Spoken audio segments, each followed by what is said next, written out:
Hello, mga kamaster, maraming salamat po sa lahat ng tumatangkilik ng ang daddy ng baby ko. Paki-follow and subscribe mga master para sa mga susunod pang mga kabanata. Ang daddy ng baby ko. Kabanata 711. Ipinasa ni Anastasia ang mga tagubilin sa nurse na nasa likuran niya, at lumabas ang nurse. Hindi nagtagal, pumasok si Elliot. Lumuhad siya sa tabi ng kama at sumandal kay Harriet. Nandito na po ako, Lola. Hinawakan ni Harriet ang kanyang kamay at sinabing, Elliot, kailangan mong alaga ang mabuti si Anastasia sa darating na panahon. Huwag na huwag mo siyang pababayaan. Alam ko, mahal ko siya higit pa sa pagmamahal ko sa sarili ko. Gagamitin ko ang buhay ko para protektahan siya, sumpa ni Elliot. Itinikom ni Anastasia ang kanyang mga labi, naluluha ang kanyang mga mata nang tumagos ang boses nito sa kanyang puso at lubos siyang naantig. Wala akong pinagsisisihan. Ikaw ang pinakamay kakayahan at pinakamakapangyarihang tao sa aming pamilya, kaya kailangan mong alagaan si Nigel at ang iba pa. Nagpatuloy si Harriet, gagawin ko, Lola, dapat kang magpahinga. Inabot ni Elliot at marahang hinaplos ang buhok niyang puti. Gayunpaman, ayaw ni Harriet na magpahinga. Wala na siyang gaanong oras na natitira noong una, kaya gusto niyang gamitin ang kanyang mga huling sandali sa abot ng kanyang makakaya at tingnan ang mga taong labis niyang ikinababahala. Gusto kong makita si Jared, pero sa estado ko ngayon, parang hindi ko na makita. Ayokong takutin siya. Lola, hindi mo matatakot si Jared. Dadalhin ko siya para makita ka. Anastasia said in a choked voice. Gayunpaman, ayaw ni Harriet na takutin ang bata at walang humpay na umiling. Ayoko talagang takutin siya. Sabihin mo lang sa kanya na pupuntahan ko ang lolo niya. Iginagalang ni Elliot ang kanyang mga kagustuhan, alam niyang hindi niya mahal ang kanyang apo, ngunit mahal niya ito ng sobra. Tumango rin si Anastasia bilang pag-unawa. Sa sandaling iyon, bumilis ang paghinga ni Harriet, at dali-daling bumangon si Elliot at tinawag ang doktor. Nang kailangang magpahinga ni Harriet, pumunta ang lahat sa lounge. Pagkaupo pa lang ni Anastasia, may magiliw na nag-abot sa kanya ng tisyo. Nang tumangala siya at nakitang si Sofia iyon, binigyan niya ito ng isang pasasalamat sa tingin. Hindi nagtagal, nagmamadaling dumating si Nigel, puno ng lungkot ang mga mata habang nakaupo sa tabi ni Elliot. Nagkatinginan ang dalawang magpinsan, wala ni isa sa kanila ang umiimik. Pagkatapos, hiniling ni Anastasia kay Sofia na bumalik muna dahil mananatili sila sa ospital upang samahan si Harriet sa kanyang mga huling sandali. Nang oras na para sunduin si Jared sa hapon, ipinadala ni Elliot ang kanyang mga bodyguard at hiniling kay Nigel na iuwi siya habang nananatili sila sa ospital. Kasabay nito, narinig din ng iba pang miyembro ng Presgrave family ang balita, at naramdaman nilang sa wakas ay makakawala na sila ng malaking buntong hininga.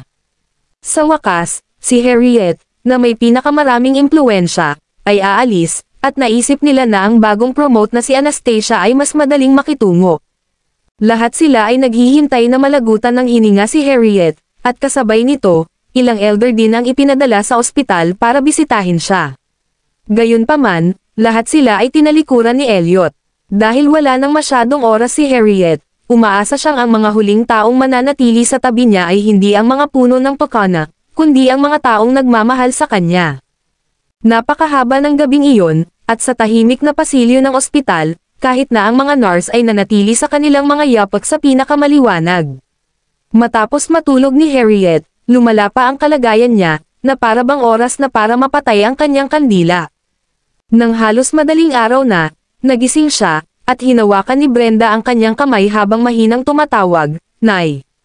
Kinailangan ng malaking lakas para magsalita si Harriet, at sinabi niya sa paus na boses, pasikat na ang araw.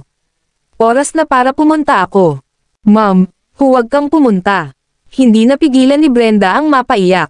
Sumugod din sina Elliot at Anastasia mula sa labas.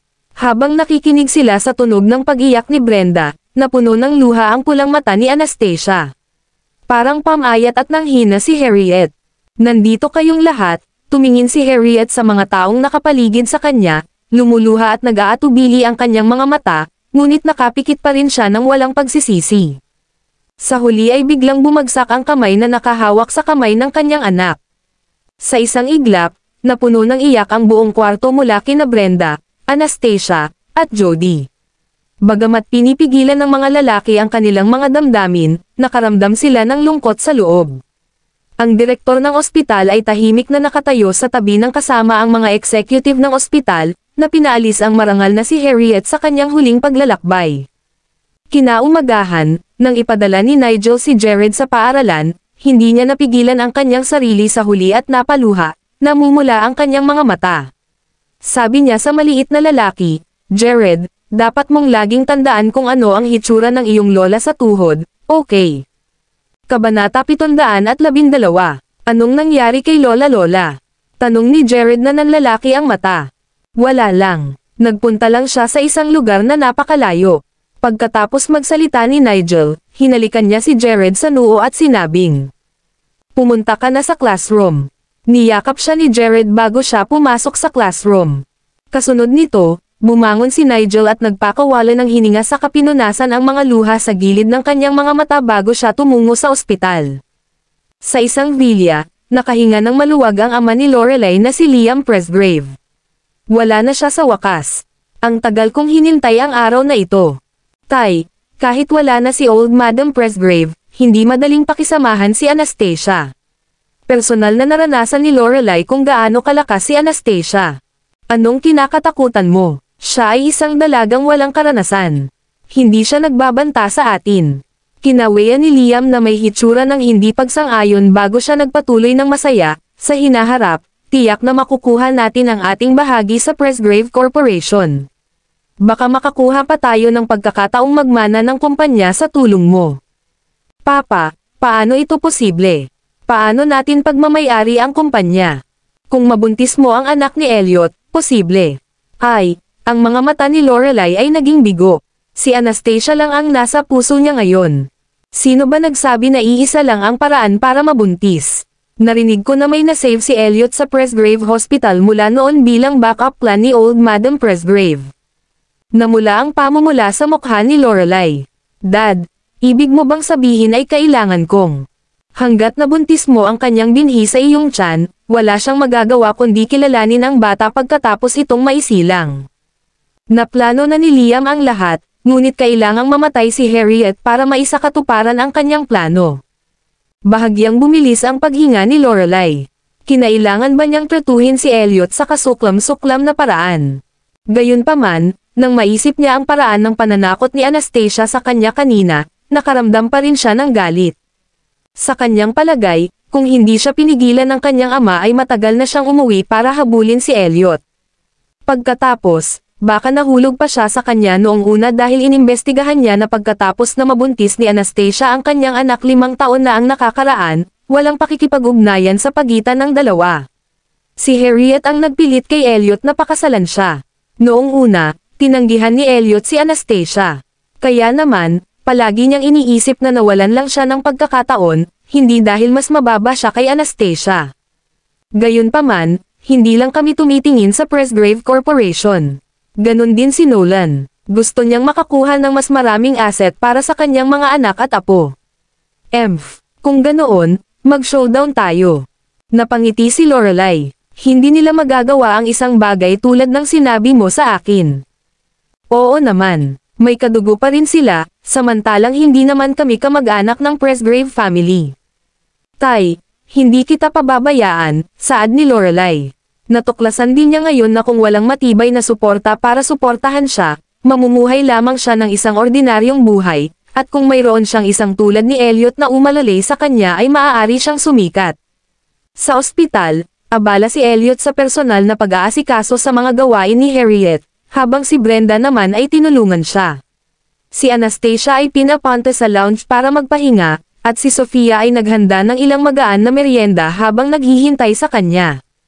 President Tillman, hindi ka pa kumakain, tama. Bakit wala ka munang makakain? Tumingin si Sofia kay Anastasia na may masakit na ekspresyon. Dahil sa kalungkutan, mukha siyang ibang tao sa kahapon. Pulang-pula ang kanyang mga mata, medyo magulo ang kanyang buhok, at mapatla ang kanyang balat. Wala akong ganang kumain. Alisin mo. Umiling si Anastasia.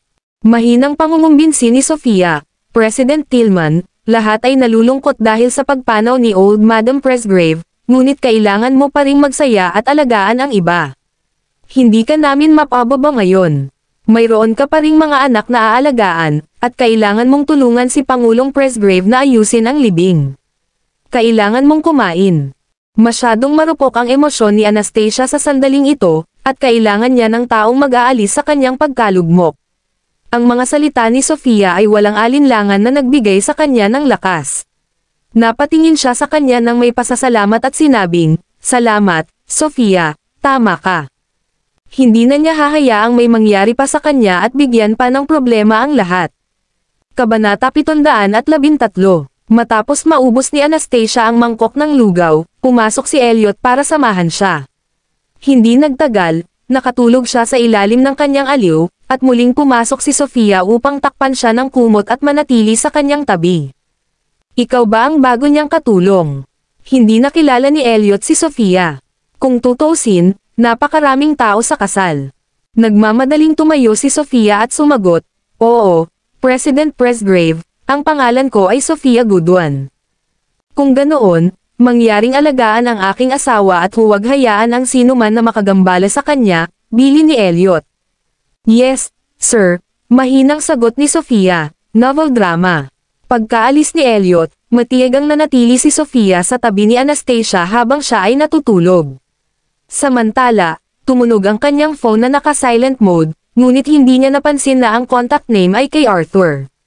Maya-maya, tumunog ulit. Sa isang kisap mata, higit sa 100 hindi nasagot na tawag ang ipinakita sa screen.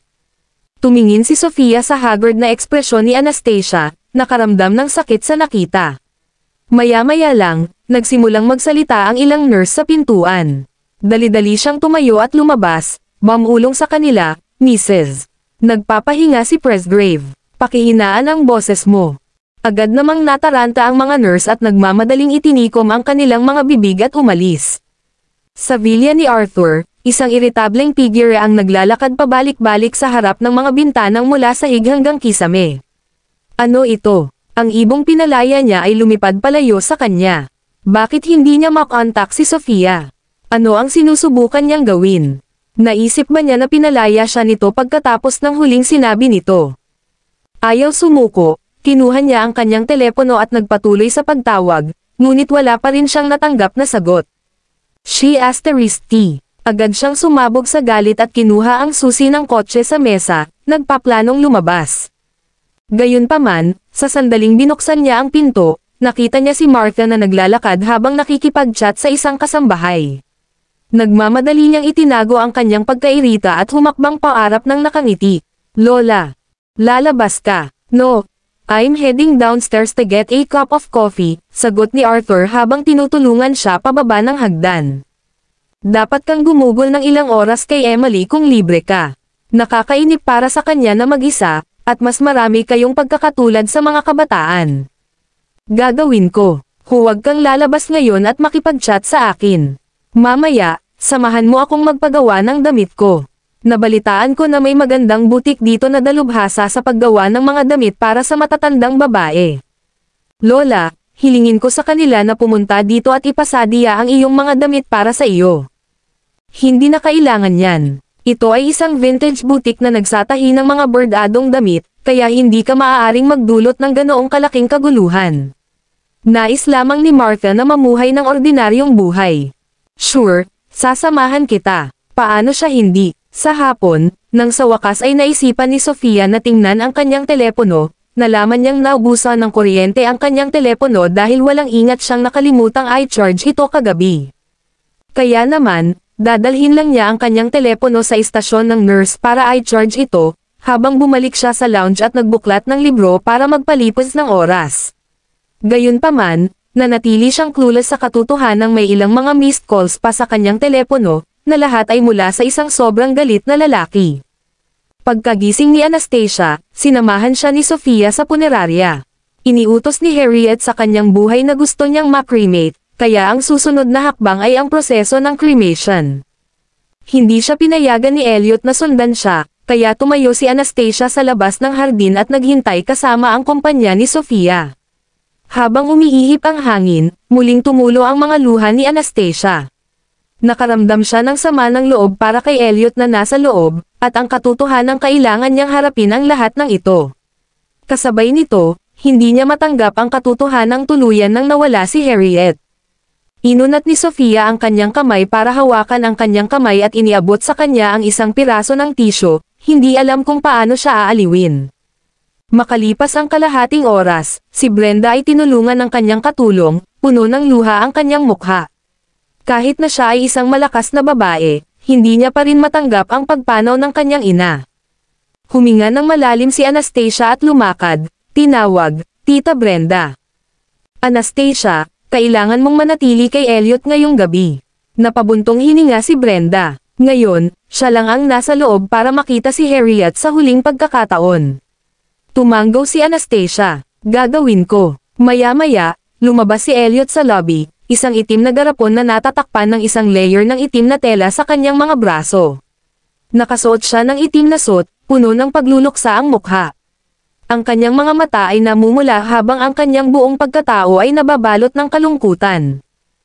Kabanata 714. Nang lumakad si Anastasia, pilit nang umiti si Elliot, sumama ka sa akin para ipadala ito para itabi, pupunta ako at kukunin ito sa loob ng 3 araw.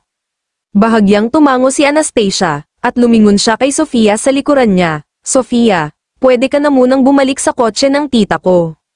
Matapos tawagin ni Brenda si Sofia, sinamahan ni Anastasia si Elliot at pansamantalang inimbak ang urn. Kapag handa na ang libing, ipapadala nila si Harriet sa kanyang huling pahingahan. Samantala, naalala ni Sofia na nagcha-charge pa ang kanyang telepono sa ospital sa kalagitnaan ng biyahe, kaya bumaba siya sa sasakyan ni Brenda at dirdiretsong sumakay ng taxi papunta sa ospital para kunin ito. Gayunpaman, pagdating niya, nalaman niyang iniligpit ng isang nurse ang kanyang telepono, ngunit nag-clock off ang nurse at nakatago ang telepono sa kanyang locker, kaya kukunin na lang niya ito sa susunod na araw.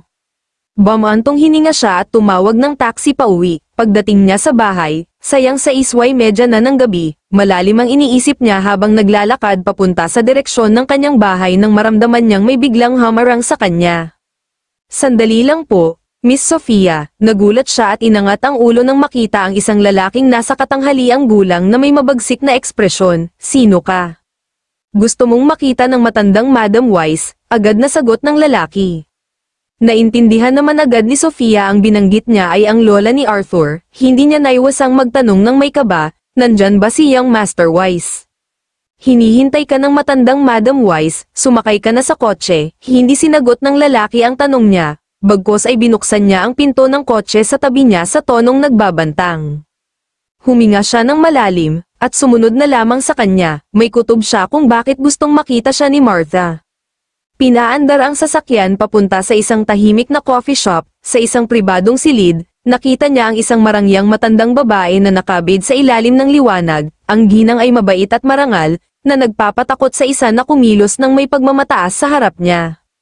Hello, Old Madam Wise, ako si Sofia, nakatayo siya sa harap ng ginang na nasa lalamunan ang puso.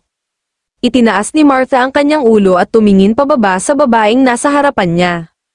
Ang dalaga ay nasa early 20s, at ang kanyang katawan ay kasing linis ng isang papel, ang kanyang mukha ay dalisay at kaaya-ayang tingnan, at siya ay may maliwanag ngunit tahimik na aura. Oo naman, may magandang mata ang kanyang apo, ibang-iba talaga ang babaeng ito. Sa titig ni Martha, napabuntong hininga na lamang si Sofia, hindi naglakas loob na lumingon sa paligid, at kasabay nito, siya ay labis na kinakabahan. Relax anak, hindi ako masamang tao, ako ang lola ni Arthur, isang matamis na ngiti si Martha.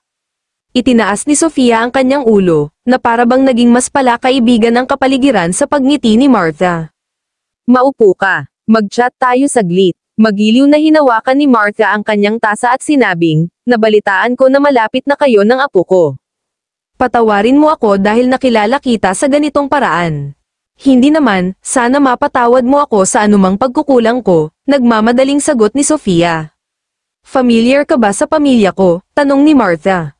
Umiling si Sofia, hindi pa sinabi sa akin ni Young Master Wise ang tungkol sa pamilya mo.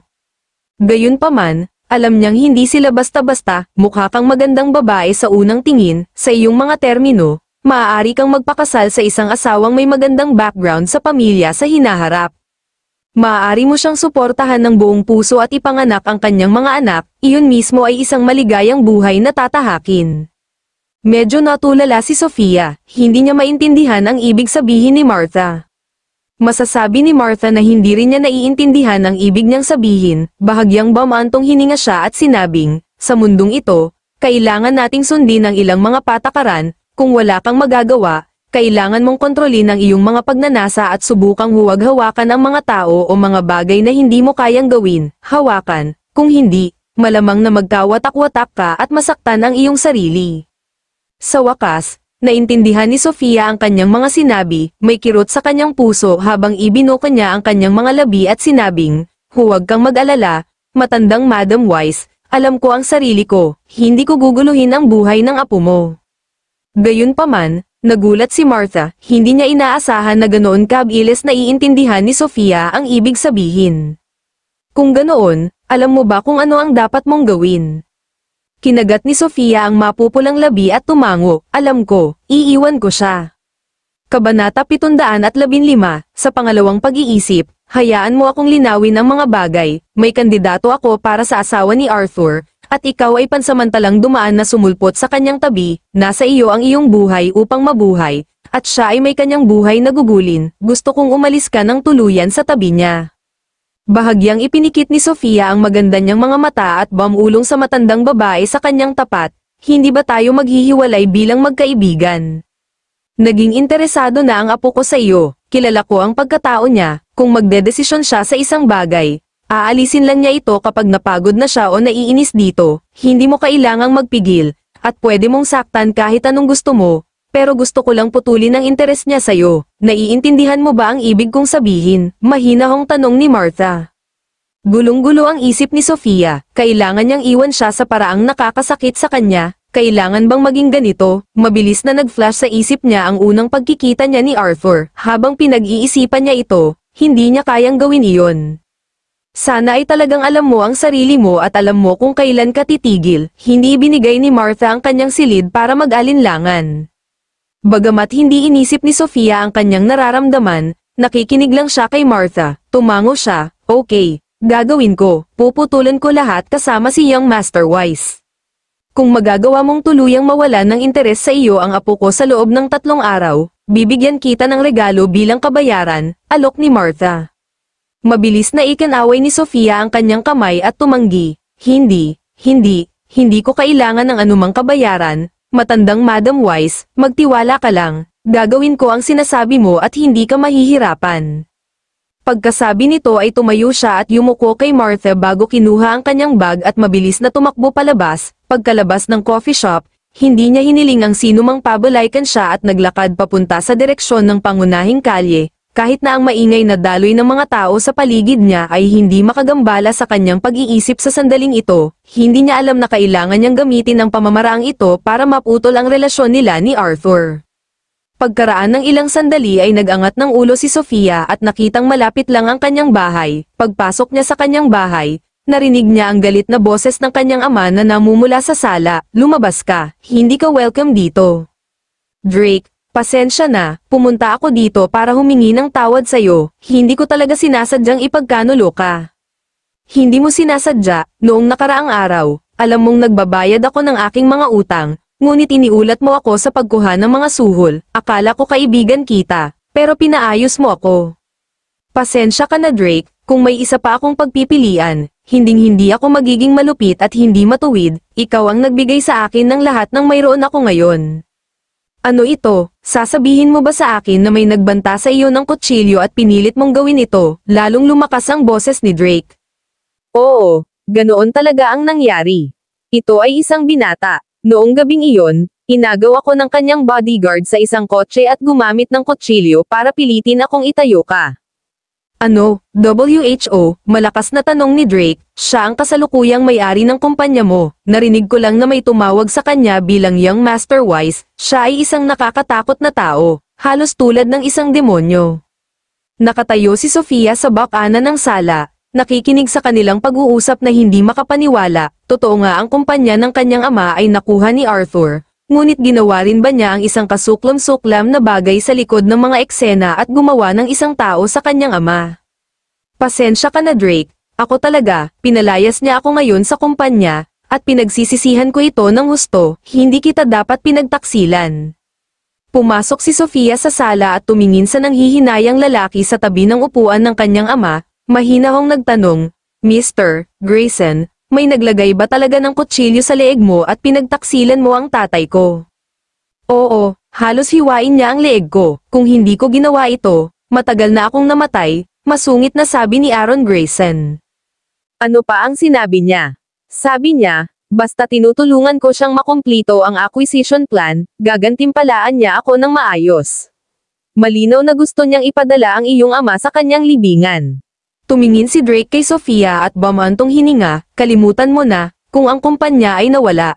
Gayon din, dapat umalis ka na rin. Kabanata 716 pagkatapos ng isa pang paghingi ng tawad, umalis na si Aaron.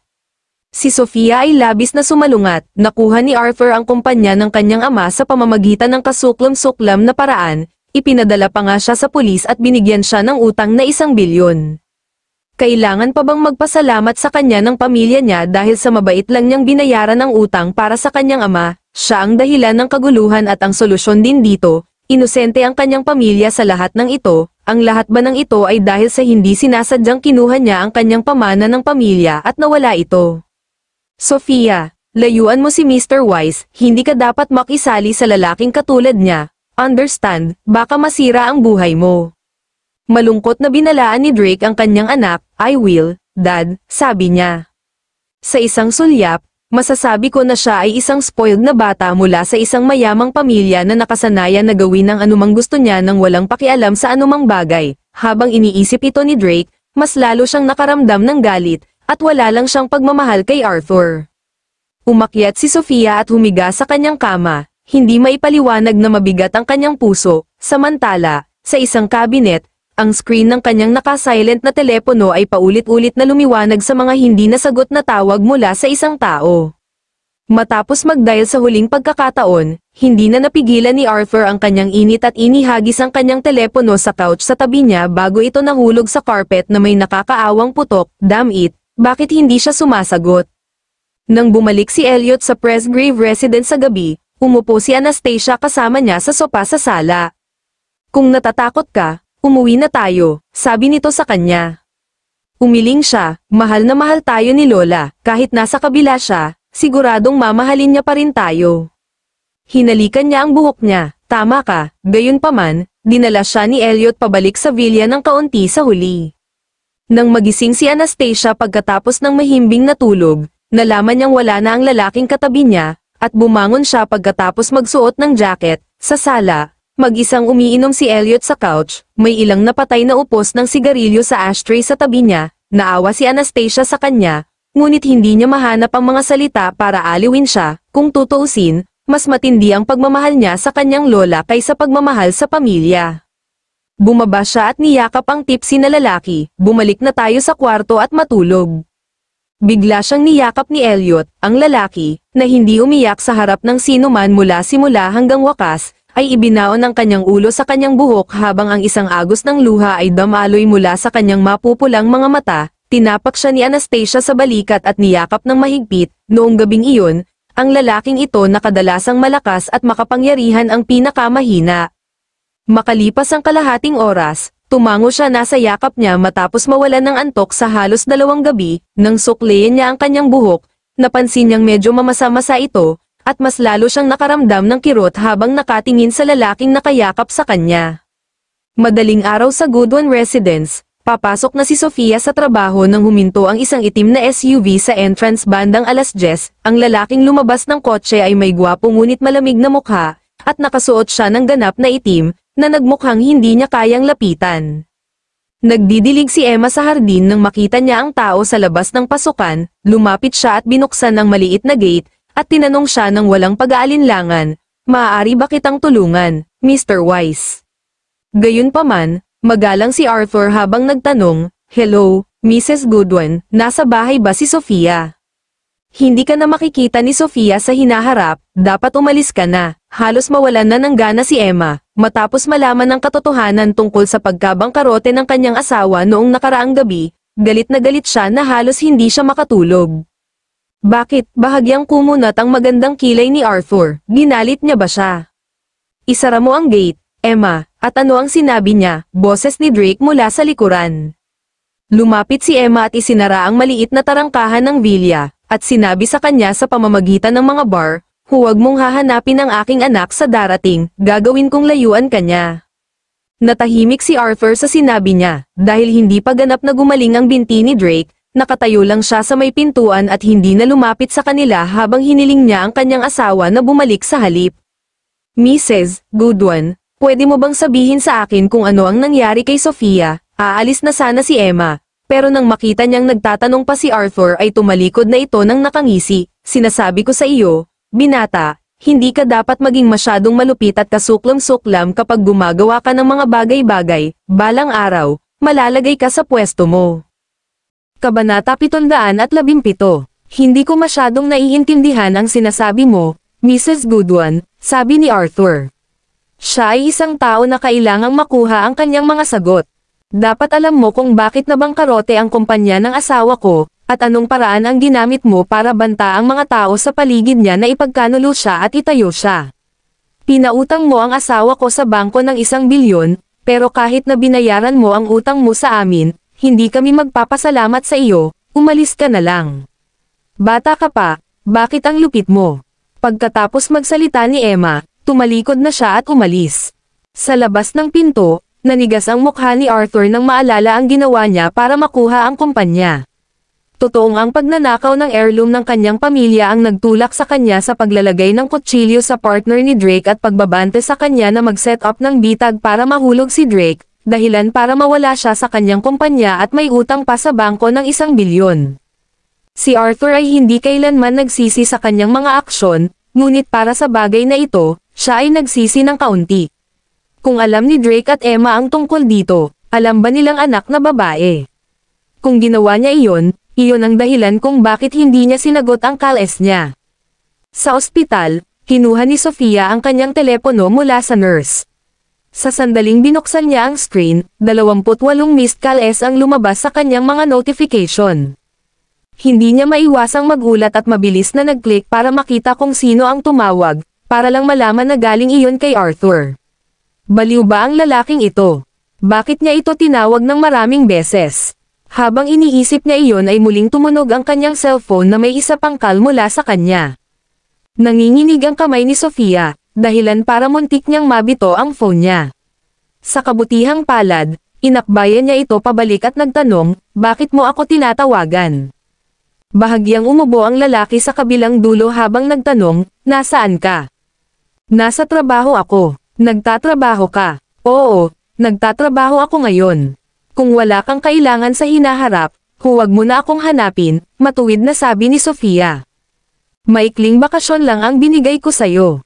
Hindi ako pumayag na tuluyan kang umalis sa tabi ko, hindi masayang ungol ni Arthur. Hindi yata ako pumirma ng kontrata para ibenta ang sarili ko sa iyo. Hindi ko rin nilagay ang fingerprint ko sa kahit ano. I have my own freedom, and you don't have the right to interfere, mariing saway ni Sofia na umayos ang likod habang nagsasalita. Nawala ang kasalanan niya sa pagkawala ng heirloom niya dahil sa ginawa nito sa kanyang ama. Kung nawala siya, ganoon din. Kung gusto niyang bayaran niya ito, wala siyang halagang maibibigay sa kanya, kundi ang sarili niyang buhay. Magkita tayo. Iminungkahi ni Arthur, na ayaw makipagtalo sa kanya sa telepono. Sa hindi malamang pagkakataon, pumayag kaagad si Sofia.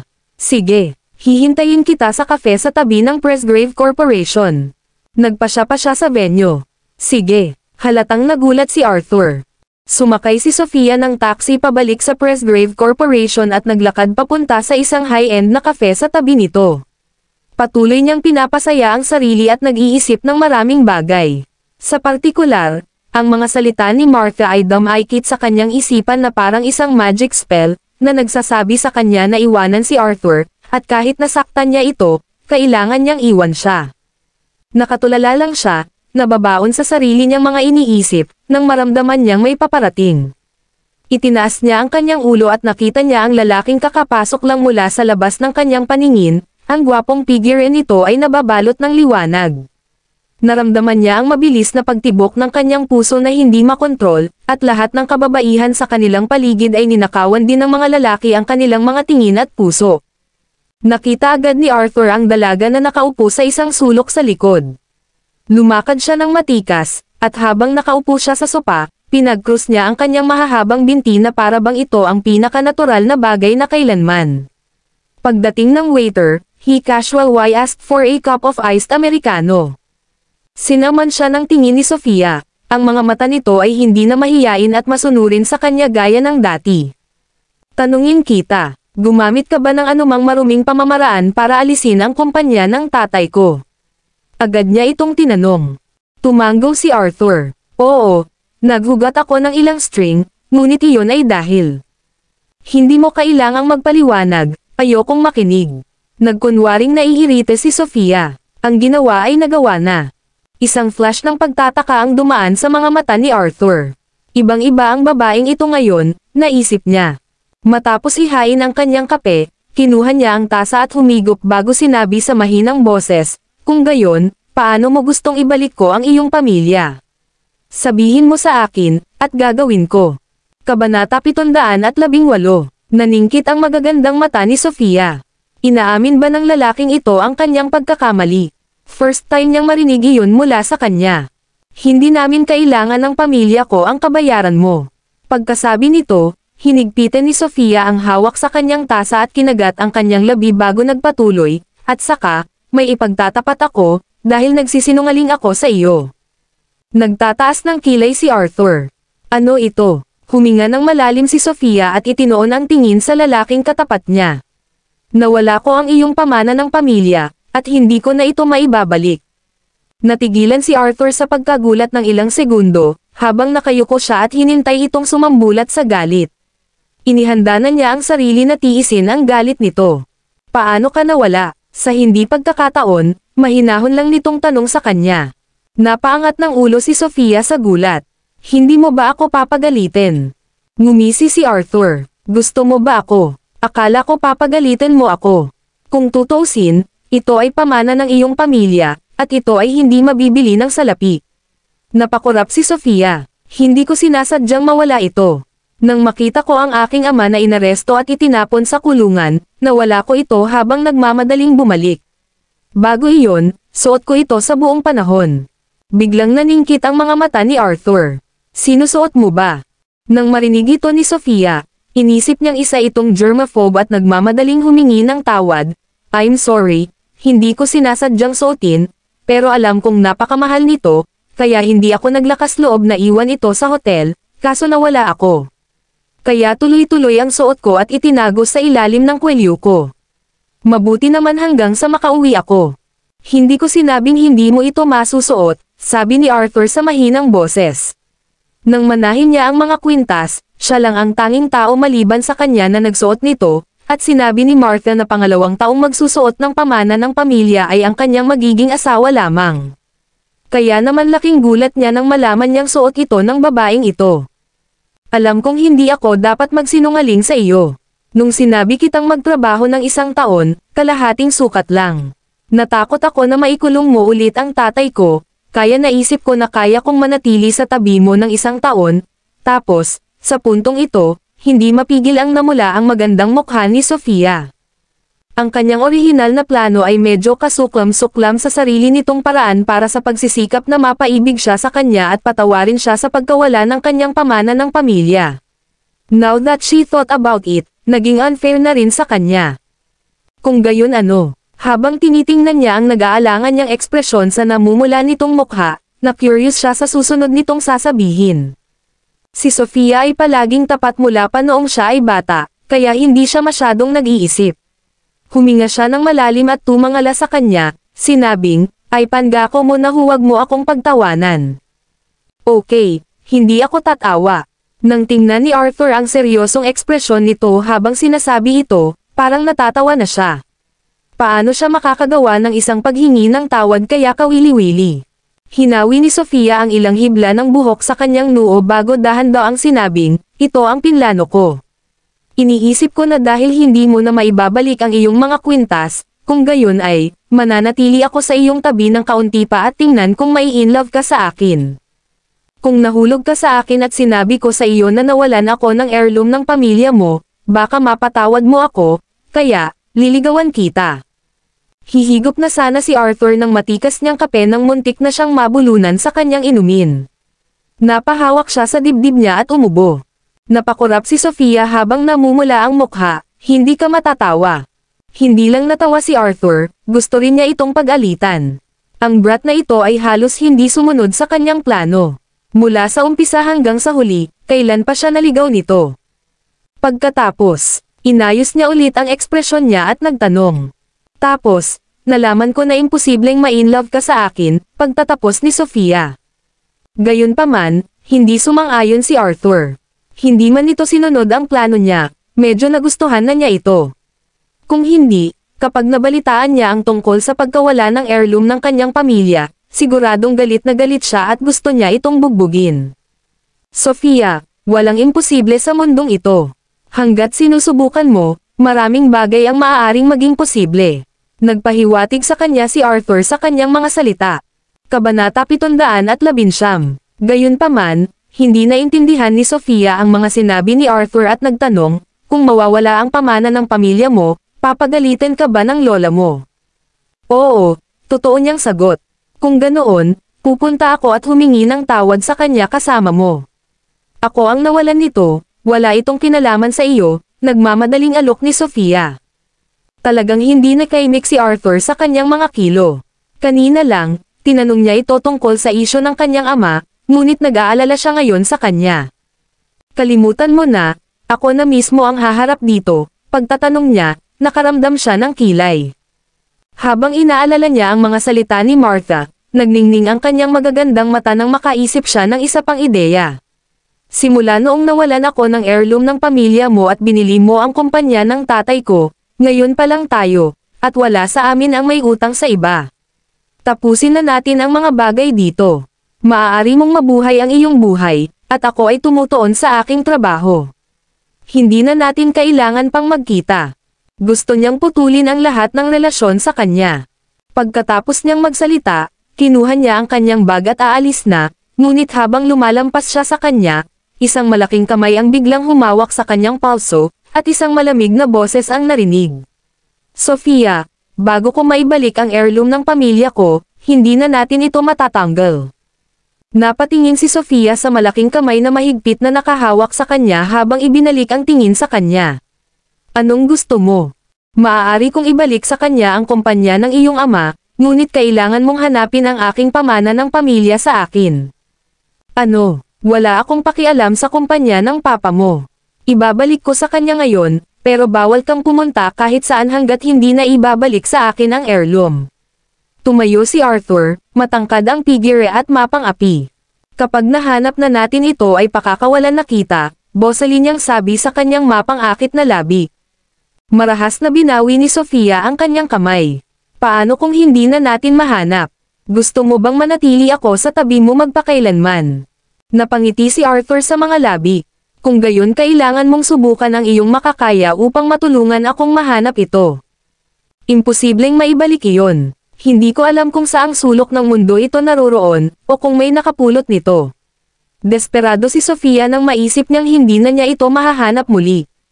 Kung gayon, bibigyan kita ng pangalawang opsyon. Maaari mong ipagpatuloy ang iyong plano na akitin ako at mahulog ako sa iyo, at baka mapatawad kita. Matulungin na mungkahi ni Arthur. Si Sofia ay hindi isang tanga. Nagtanong siya, kung mahulog ka sa akin, hahayaan mo ba akong umalis? Saway ni Arthur, sa oras na iyon, gusto mo pa bang umalis? Oo naman. I'm not going to fall for you, sagot ni Sofia na hindi man lang nag-iisip. Biglang nagdilim ang ekspresyon niya. Sofia, hindi ba ako karapat-dapat sa'yo?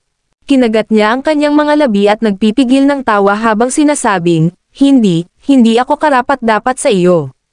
Isa kang mayaman at marangal na young master ng isang mayamang pamilya, at isa lang akong ordinaryong babae.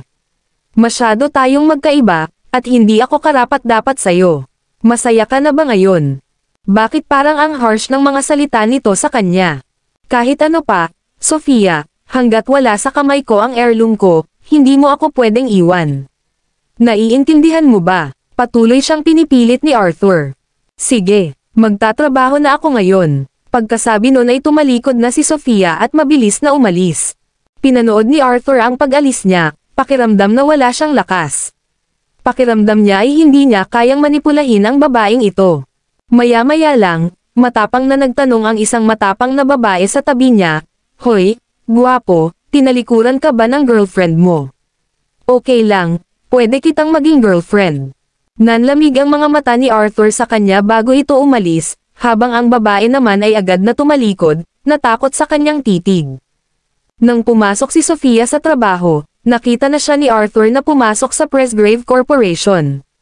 So, nagtatrabaho siya sa Presgrave Corporation. Pagsakay niya sa kotse, bigla siyang nakatanggap ng call. Biglang naging solemn na ang ekspresyon ni Al, at inabot niya ang numero ni Elliot.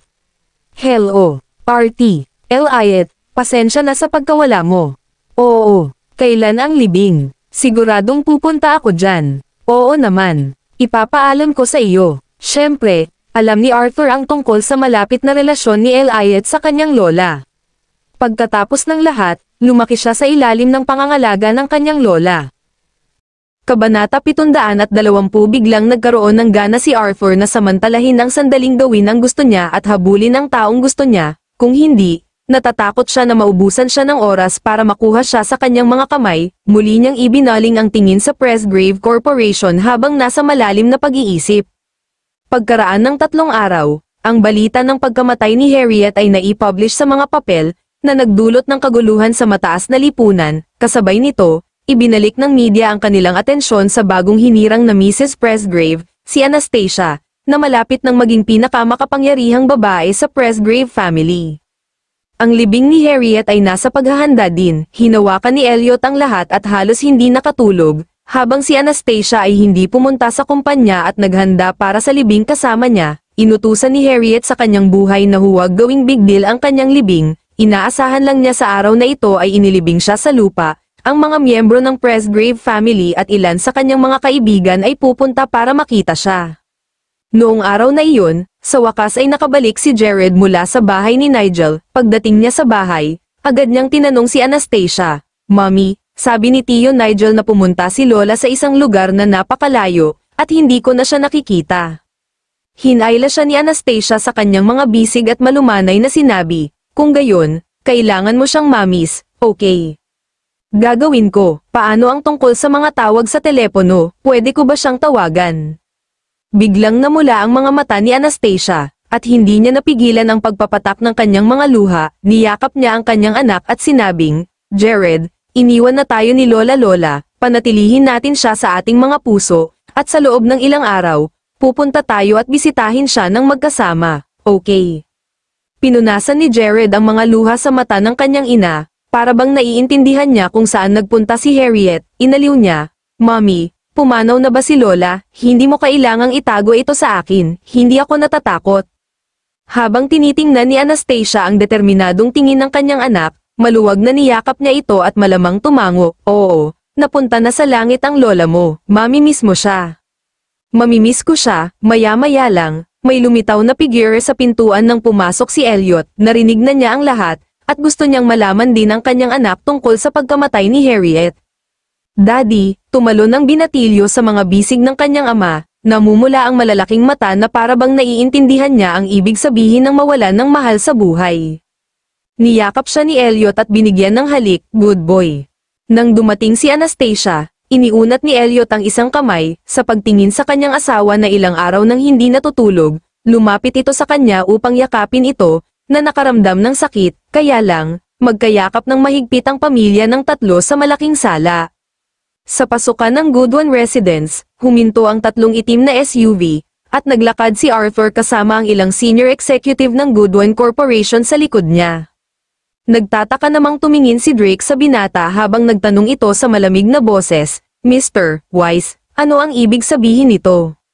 "Mr. Goodwin, humihingi ako ng tawad sa lahat ng nagawa ko sa iyo. Nakuha ko ang iyong kumpanya dahil sa malisyosong layunin, ngunit ngayon, ibabalik ko sa iyo ang iyong mga share, pumapayag na muli ang iyong kumpanya, Iba ang tono ng pananalita ni Arthur, na para bang naging ibang tao, at nagsalita pa siya kay Drake.